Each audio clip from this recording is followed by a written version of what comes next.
नमस्कार, मैं रवि आसलीवाल। सकारात्मक खबरों में आपका स्वागत है। आप न्यूज़ के चैनल, समाचारों के चैनल इसलिए देखते हैं ताकि आपको सूचना मिल सके, और अगर आप सूचना प्राप्त करना चाहते हैं तो आप हमारे चैनल को सब्सक्राइब कर सकते हैं।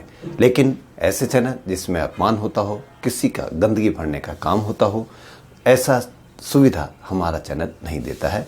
और हाँ, आपको बच्चों के रोजगार से, देश की और भी कई समस्याओं से, इनसे तकलीफ नहीं हो तो आप टीवी मीडिया पे लड़ाई झगड़े की बहस खूब आराम से देख सकते हैं। लड़ाई झगड़े की बहस देखने से पहले एक बार इतना ज़रूर सोच लें कि इससे आपका, देश का या आपके बच्चों का भविष्य में सुधार हो सकता है, तो अवश्य देखें। और अगर आपको लगता है कि ऐसे नहीं हो सकता, सुधार नहीं हो सकता, तो उसको थोड़ा अवॉइड करने की कोशिश करें, क्योंकि अवॉइड करोगे तो वो मीडिया चैनल आपको देश की समस्याएं, आपके बच्चों की समस्याएं या ऐसे कोई भी देश जिससे विकास कर सके, उन पर कार्य करेंगे। वरना वो अपने कामों में लगे हुए हैं, जिसका खामियाजा भुगतने के लिए हो सकता है कि हम तैयार हो या ना हो, लेकिन उसका खामियाजा एक दिन ज़रूर हमको भुगतना ही पड़ेगा। तो इसलिए न्यूज़ के लिए हमारे चैनल को सब्सक्राइब करें। बढ़ते हैं खबरों की ओर। कर्नाटक के चिकमंगलुरु में राज्य की विधान परिषद के डिप्टी स्पीकर एस.एल. धर्मेगौड़ा का शव मिला है। यहाँ कदूर के पास रेलवे ट्रैक पर पुलिस को उनका शव बरामद हुआ। साथ ही एक सुसाइड नोट भी प्राप्त हुआ है। पुलिस अभी इस मामले की जांच में जुटी हुई है और अभी तक सुसाइड की पुष्टि नहीं की गई है। किसान आंदोलन की मार पंजाब में मोबाइल टावरों पर पड़ रही है। रिपोर्ट के मुताबिक अब तक राज्य में 1500 से ज़्यादा मोबाइल टावरों को नुकसान पहुंचाया जा चुका है। कई मोबाइल टावरों की बिजली काट दी गई है, तो कई जगह तार के बंडल जला दिए गए हैं। आरोप है कि नए कृषि कानूनों के खिलाफ प्रदर्शन कर रहे किसान और उनके सहयोगी मोबाइल टावरों को नुकसान पहुंचा रहे हैं। इससे पहले किसानों पर Reliance petrol pump, Reliance retail पर अपना गुस्सा उतारने का आरोप लगा था। पिछले कुछ दिनों से पंजाब में मोबाइल टावरों की पावर काटने, बिजली के तार काटने की घटनाएं कई सामने आई है। उनको किसानों के बीच धारणा ये बन गई है कि नए कृषि कानूनों का सबसे ज़्यादा फायदा उद्योगपति मुकेश अंबानी, गौतम अडानी की फर्मों को होगा। इसलिए किसान इन कंपनियों के संसाधनों पर ही अपना गुस्सा निकाल रही है। वहीं ऑस्ट्रेलिया ने भारत को जीत के लिए 70 रनों का टारगेट दिया था, और हो सकता है जब आप ये न्यूज़ देखो या जब आप ये चैनल देखो तो उस वक्त भारत ऑस्ट्रेलिया पर जीत हासिल कर चुका हो। 1 जनवरी से चेक पेमेंट सिस्टम में बड़ा बदलाव होने जा रहा है। भारतीय रिजर्व बैंक ने 1 जनवरी 2021 से पॉजिटिव पेमेंट सिस्टम शुरू करने का ऐलान किया है।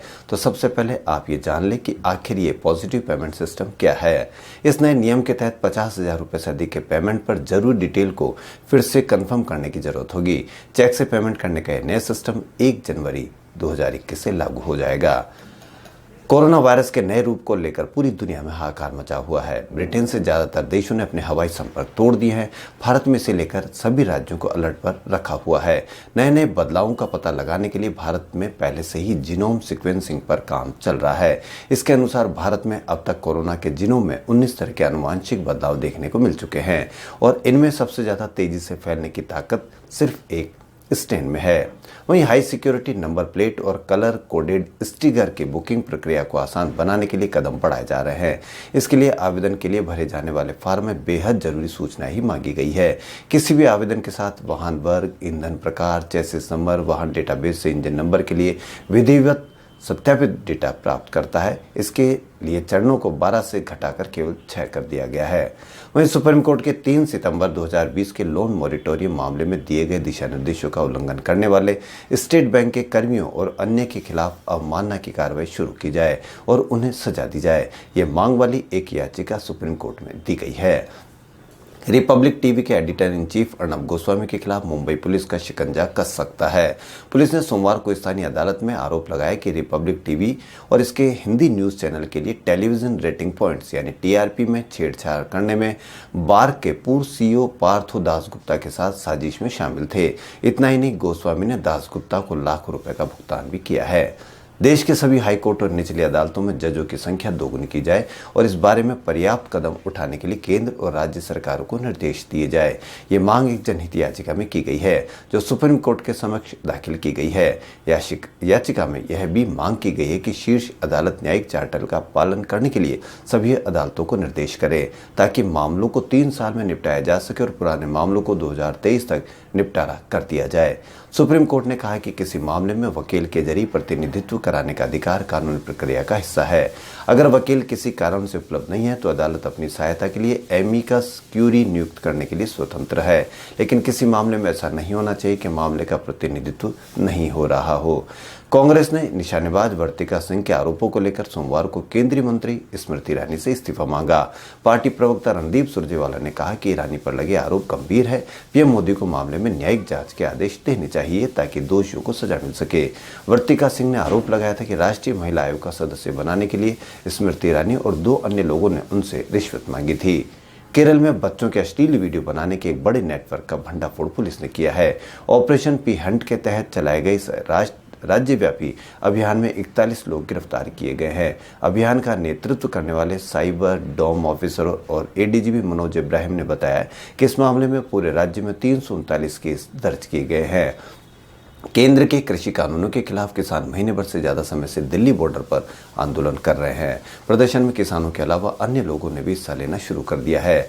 वहीं पंजाब के संगरूर जिले के एक सरकारी स्कूल के टीचर मनोज कुमार किसानों का समर्थन करने के लिए 225 किलोमीटर साइकिल चलाकर सोमवार को टिकरी बॉर्डर पहुंचे। एएनआई से बातचीत में उन्होंने लोगों से किसान आंदोलन से जुड़ने की अपील की है।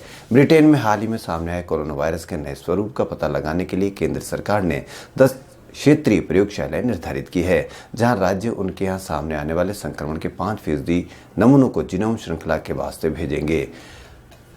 उत्तर भारत के हिस्सों में 29 से 31 दिसंबर से रात के तापमान में 3 से 5 डिग्री सेल्सियस तक की गिरावट दर्ज की जा सकती है। कई राज्यों में शीतलहर चल रही है। यह बात सोमवार को भारत मौसम विभाग ने कही।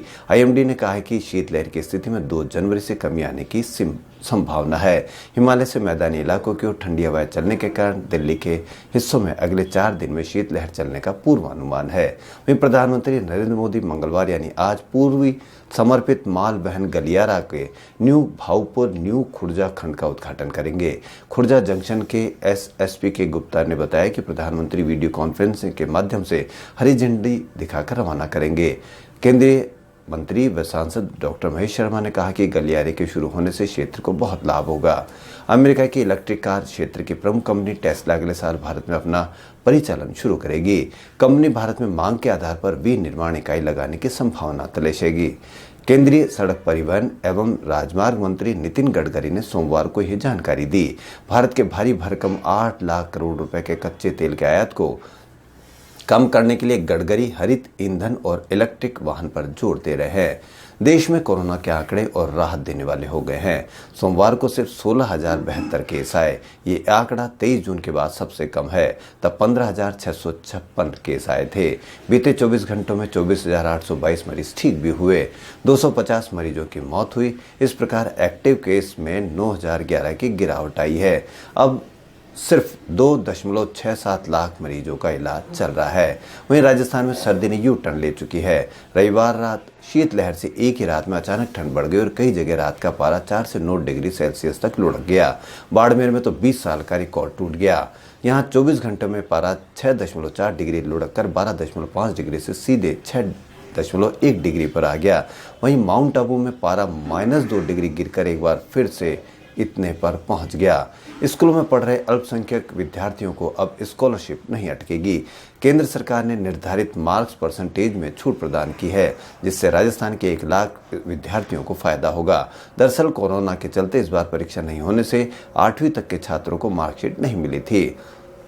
राजस्थान के उदयपुर जिला विकास समन्वय एवं निगरानी समिति की बैठक सोमवार को जिला परिषद सभागार में उदयपुर सांसद अर्जुन लाल मीणा की अध्यक्षता में संपन्न हुई।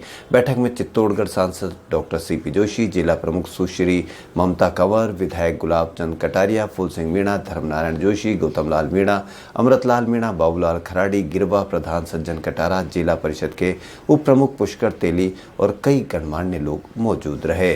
वहीं उदयपुर से राज्य स्तरीय युवा महोत्सव 2021 में भाग लेने वाले इच्छुक कलाकारों के लिए ऑनलाइन पंजीयन प्रारंभ किए गए हैं। नेहरू युवा केंद्र के जिला युवा अधिकारी पवन घोसलिया ने बताया कि इच्छुक कलाकार राजस्थान युवा बोर्ड की वेबसाइट पर दी गई शर्तों को पढ़कर 29 दिसंबर की 5:30 बजे तक अपना पंजीयन करवा सकते हैं। वहीं राजस्थान जन विकास परिषद की कार्यकारिणी की सभा का आयोजन प्रदेश अध्यक्ष श्री हरेंद्र पाल सिंह जादौन की अध्यक्षता में हुई। उक्त सभा में राजस्थान जन विकास परिषद के विस्तार बाबत कार्यकारिणी के गठन का प्रस्ताव सर्वसम्मति से लिया गया।